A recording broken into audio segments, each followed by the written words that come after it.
Shalom, seguidores de la Torá. Soy Michael Root, desde los altos del Golán, en Israel, sobre el hermoso mar de Galilea.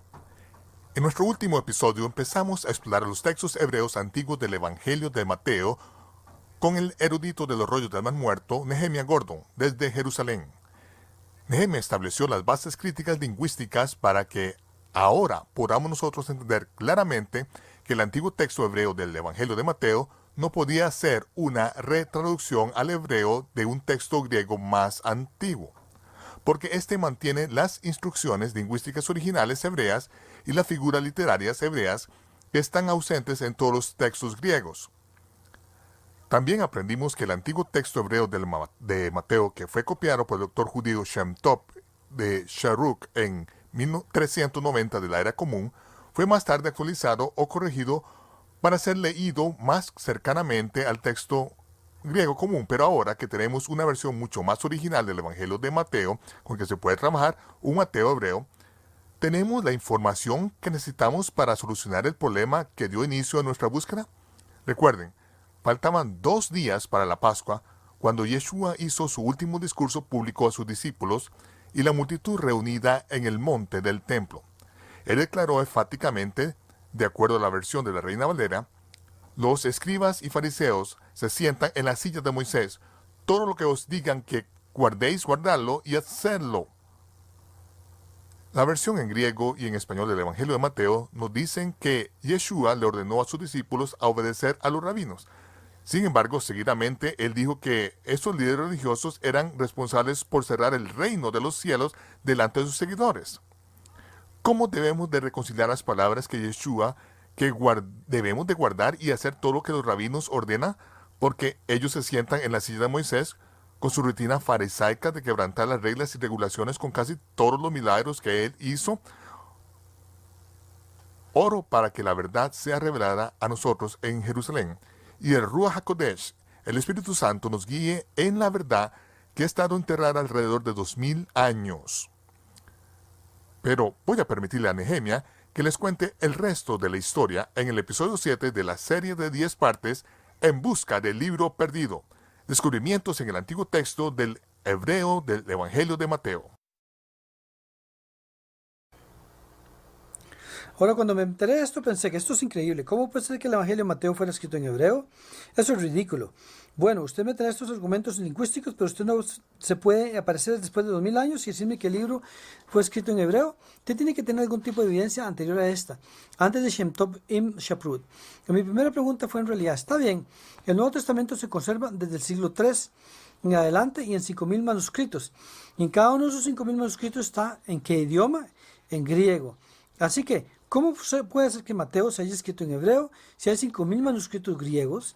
Mi siguiente pregunta fue, bueno, tal vez esos manuscritos son de unos pocos cientos de años después de que Mateo escribió el Evangelio.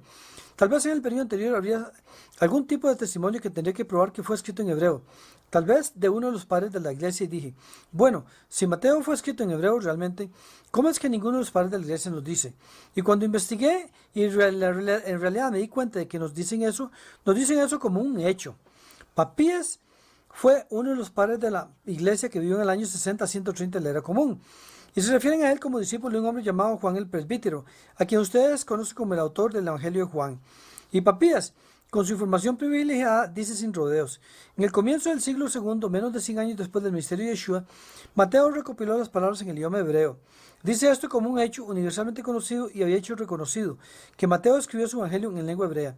Y él continúa y dice, y los tradujo todos de la mejor manera que pudo.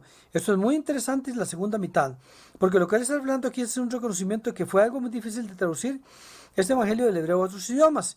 Todos hicieron su mejor esfuerzo. Puede que no siempre hayan sido tan exitosos, pero sí hicieron su mejor esfuerzo por traducir estas cosas del hebreo a otro idioma. Bueno, echemos un vistazo a algunos de estos documentos del Mateo hebreo de Shem Tov. Este es un manuscrito de St. Petersburg. El manuscrito de St. Petersburg y el Mateo hebreo de Shem Tov fue en realidad publicado en 1987 en los 9 manuscritos que estaban disponibles en aquel entonces. Este manuscrito de San Petersburg estaba en aquel entonces detrás de la cortina de acero. Los soviéticos no permitían que nadie lo mirara. No se utilizó cuando el Mateo hebreo de Shem Tov fue publicado y debido a eso, la publicación presente basada en los 9 manuscritos es en realidad una imagen completa de lo que figura en ese documento porque no está basado en toda la evidencia del manuscrito. Este es en verdad un manuscrito fascinante, porque esta es la primera vez que este manuscrito es visto en el mundo occidental, la primera vez que este manuscrito es mostrado aquí. Ahora, yo fui a ver este manuscrito en Jerusalén, en realidad esto está en San Petersburg, en la antigua Unión Soviética, en la ciudad que antes se conocía como Leningrad, y con la caída de la Unión Soviética en el 91, una delegación de eruditos israelitas fue a San Petersburg y ellos empezaron a tomarle microfilmes a todos los manuscritos hebreos que pasaron por sus manos. Ellos literalmente fotografiaron cada página.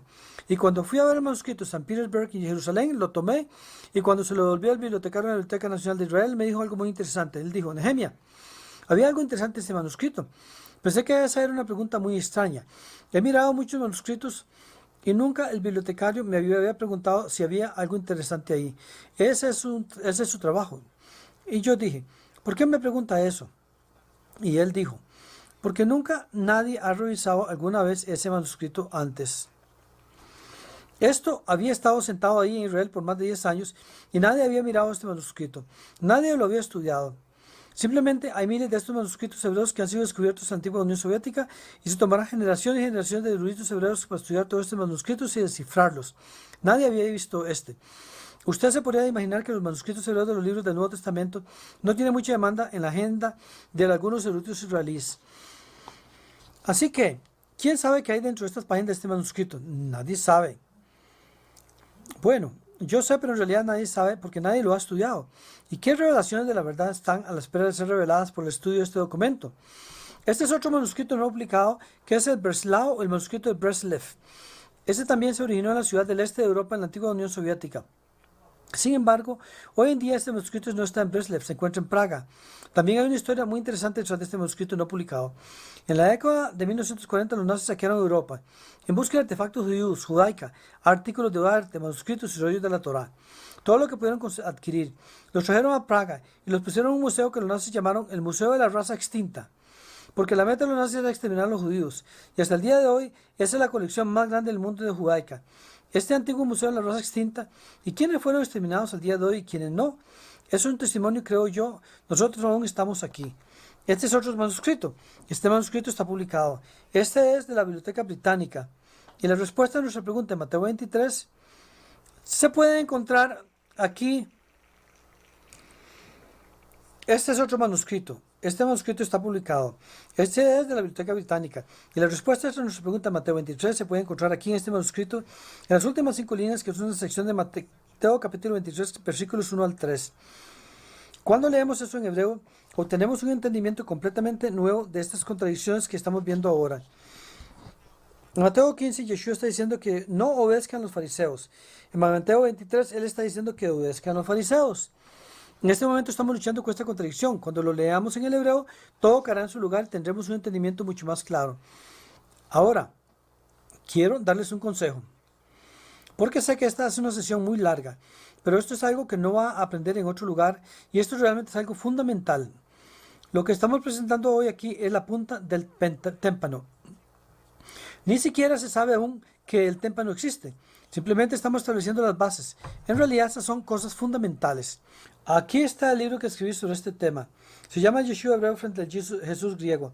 Como usted se puede imaginar, la razón por la que lo he llamado así es porque la forma en que las palabras de Yeshua se presentan en el Evangelio hebreo de Mateo es fundamentalmente diferente de la forma en que son presentadas en la versión griega. Por eso yo lo llamo el Yeshua hebreo frente al Jesús griego. Recomiendo este libro, porque estas son cosas realmente fundamentales y hay muchas cosas más que ni siquiera voy a ser capaz de presentar hoy aquí. Así que les recomiendo conseguir este libro y leerlo un par de veces. Déselo a sus amigos, sus rabinos y sus pastores, especialmente a sus rabinos y pastores, para que puedan participar también de este tema tan importante. Yo presento algunas de las bases de las cuales en los próximos años se verán cosas maravillosas van a ser revelados a partir de este Evangelio hebreo Mateo. Así que, en el capítulo 23 hemos visto que Yeshua dice: en la cátedra de Moisés se sientan los escribas y los fariseos. Ellos tienen esta autoridad mosaica, así que todo lo que os digan que guardéis, guardadlo y hacerlo. Mas no hagáis conforme a sus obras, porque dicen y no hacen. Aquí realmente suena como que Yeshua está diciendo muy claramente que hay que obedecer a los fariseos. Ellos se sientan en el asiento de Moisés.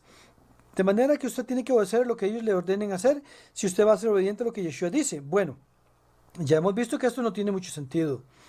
En Mateo 15, Yeshua advierte a sus discípulos a no hacer de acuerdo a los costumbres de los fariseos. La tradición de los ancianos transgrede la Torah. Sin embargo, en Mateo 23, él está diciendo que hay que obedecer todo lo que ellos digan que hagan. Si ellos le dicen a usted que se pongan su zapato derecho en la primera hora de la mañana, entonces mejor obedecer, porque ellos tienen la autoridad mosaica. ¿Qué está pasando aquí? Bueno, la respuesta está aquí en el hebreo. Si usted puede leer esta antigua escritura hebrea, usted ya sabe la respuesta. Así es como se mira transcrito en una impresión moderna de hebreo. Y Yeshua dice aquí en el Mateo hebreo capítulo 23 versículos 2 y 3.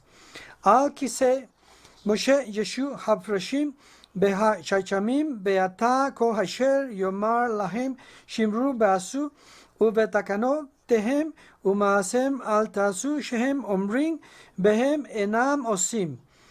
Así que ahí lo tienen. Ahí ustedes miren que está muy claro. Así es como se miraría traducido en inglés. Ahí Yeshua dice, los fariseos y los sabios se sientan en las sillas de Moisés. Por lo tanto, todo lo que él les diga a ustedes que hagan, háganlo diligentemente. Pero no hagan de acuerdo a las reformas de ellos y de sus precedentes, porque ellos hablan y no hacen. Ahora, esto es una diferencia muy sutil de lo que usted vio en el griego.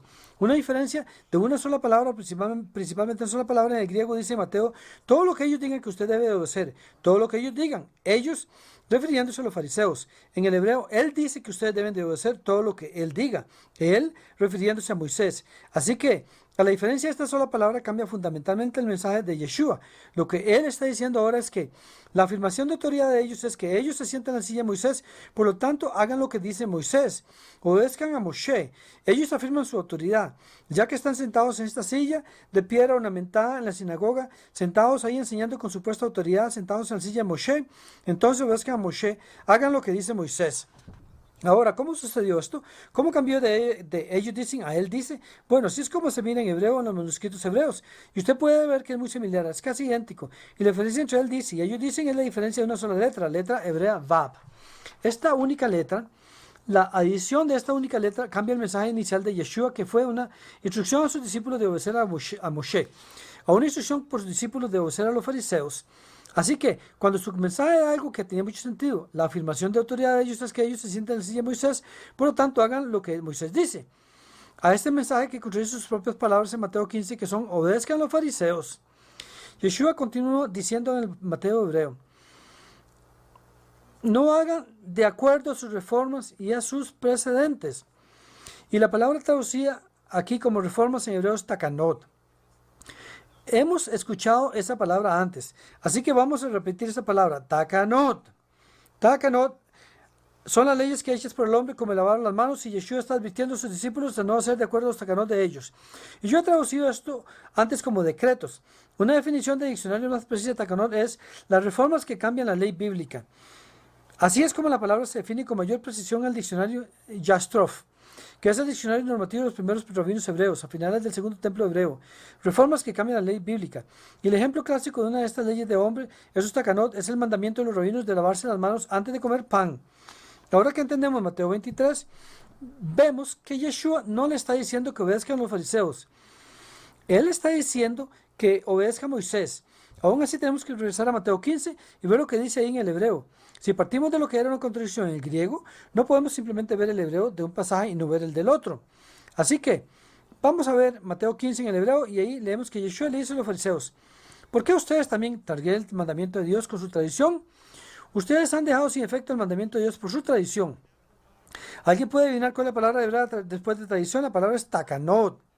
Así que no solo no hay una contradicción en el hebreo entre Mateo 15 y Mateo 23, pero en el hebreo hay un mensaje consistente a través de todo el libro. Hay una cadena consistente que recoge el libro, donde Yeshua está advirtiendo a sus discípulos a no seguir los takanot de los fariseos, estas leyes de hombre de los fariseos. A medida que continuamos en Mateo 15 en el hebreo, leemos el versículo 9, recuerden como dice en el griego, enseñando cómo ocurren los mandamientos de hombres. Y yo había dicho que era esto una parasafrea de Isaías 29:13 que dice, aprendieron mandamientos de hombres. Otros lo traducen como mandamientos de hombres aprendidos de memoria. El Mateo hebreo era esta es la cita exacta de Isaías palabra por palabra. Aprendieron mandamientos de hombres. Ahora esto es muy interesante, si el Mateo hebreo es muy supuestamente esta traducción del griego. ¿No debería tener el equivalente del hebreo de enseñando por doctrina los mandamientos de hombres en vez de las palabras exactas de Isaías? Eso es muy interesante. Yeshua continúa y él da una advertencia en contra de los tacanos de los fariseos. Él también advierte en contra de sus precedentes, a no hacer los precedentes y la palabra hebrea para precedentes maasim.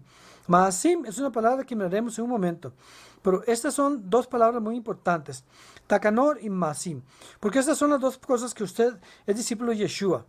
Él está advirtiendo a no hacer, los takanor y maasim. Así que vamos a decir todas estas palabras, takanor, maasim. Muy bien. Entonces estos son estos maasim. Maasim son precedentes. El significado literal es acciones o deberes, y el griego traduce esto como ergón, que en inglés significa obras. Las obras de los fariseos. Pero ¿cuáles son las obras o las acciones de los deberes de los fariseos?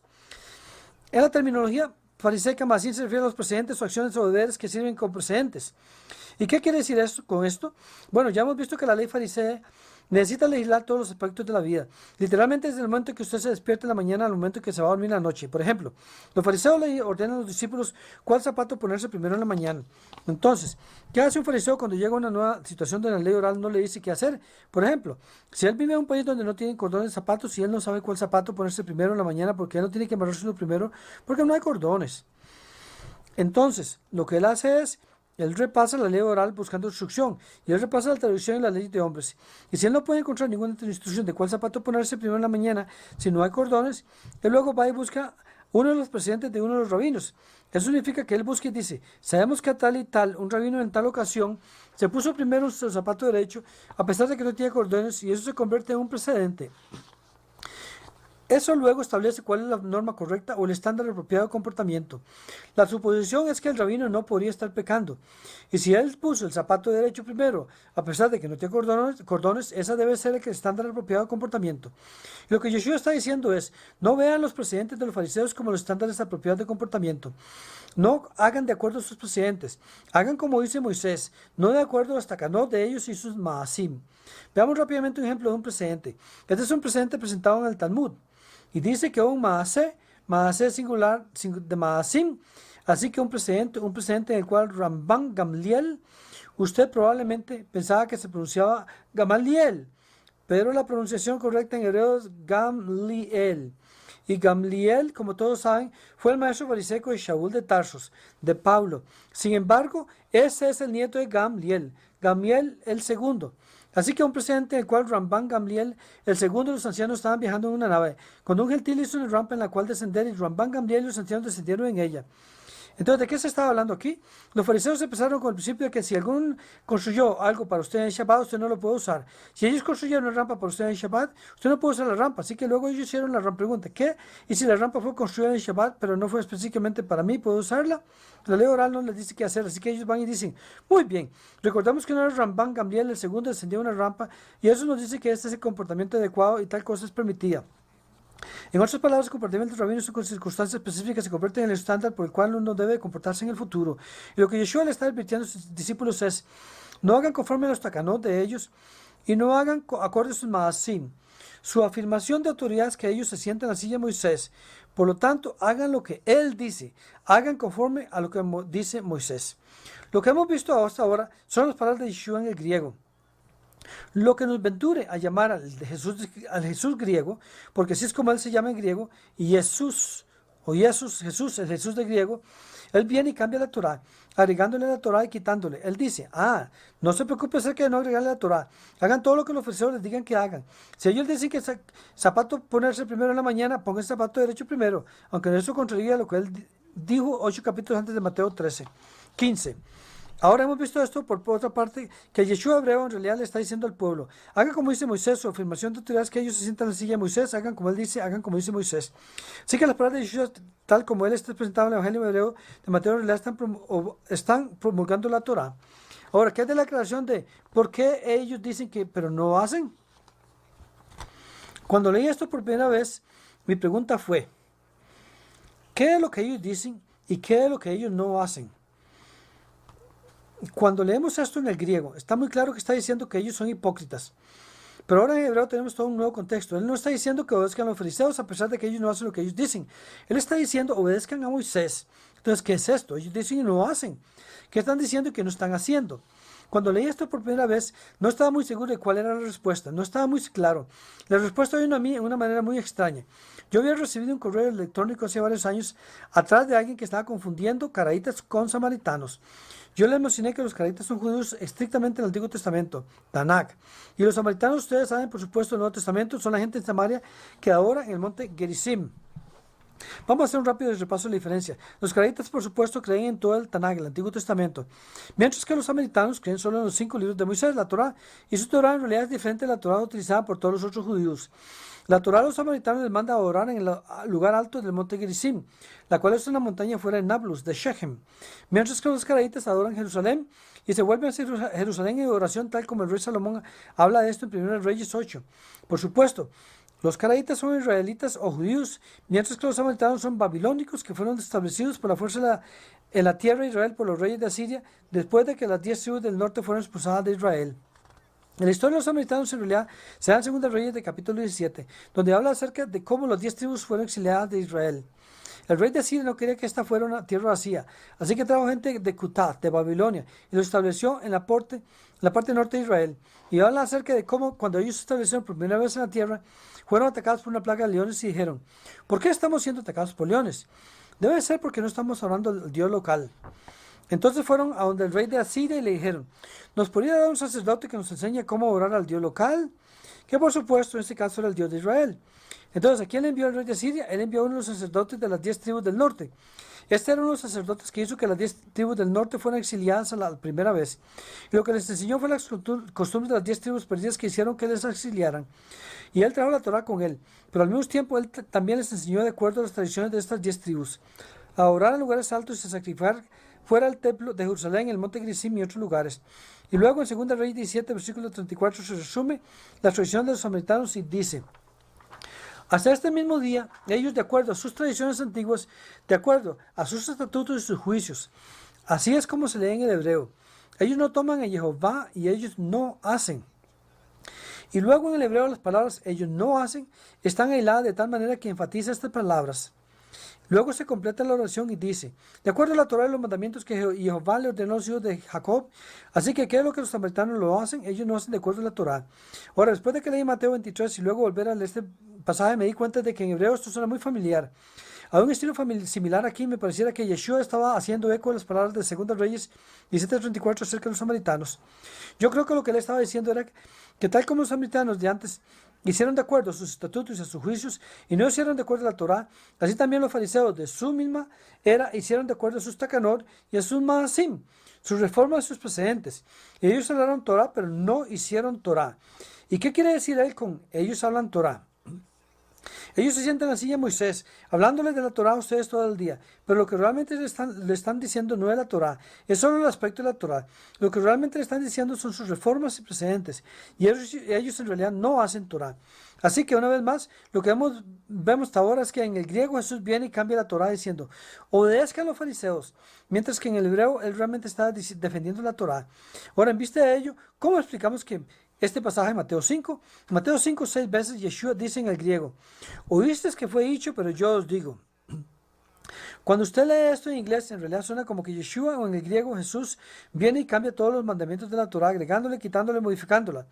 Entonces, ¿qué se está pasando? ¿Defendió él la Torá o no defendió la Torá? Esta es una pregunta textual especialmente difícil, porque en este mismo pasaje, en el versículo 17, él dice que él no vino a abolir ni una jota ni una tilde. Entonces, ¿cómo luego se vuelve unos versículos más adelante y empieza a cambiar las cosas diciendo, oísteis que fue dicho, pero yo os digo? Ahora que hemos escuchado las palabras de Yeshua en su propia lengua, entendemos que él es consistente en su obediencia y respaldo hacia la Torá. Él le ordenó a sus seguidores a hacer lo que Moisés instruyó, pero él enfáticamente les advirtió a no seguir los takanot y los maasim de los fariseos porque están en violación al mandamiento de nunca agregarle ni quitarle a la Torá. Esta es la razón principal porque ellos y sus seguidores no tendrán un lugar en el reino de los cielos. Esta es una advertencia seria para todas las decenas de miles de denominaciones cristianas que le agregan a sus propias reglas y regulaciones de justicia mientras ignoran toda la Torá misma. Aquellos que favorecen los sistemas religiosos hechos por el hombre, los cuales utilizan el nombre de Jesús, pero aún así ignoran los mandamientos del Todopoderoso, pues están cerca de tener un rudo despertar de su propio día del juicio. Acompáñanos nuevamente la próxima vez para el episodio 8 de la serie de 10 partes En busca del libro perdido, descubrimientos en el antiguo texto hebreo del Evangelio de Mateo. Soy Michael Root, en la Galilea, deseándoles Shalom, paz. Nos vemos cuando se aclare el humo.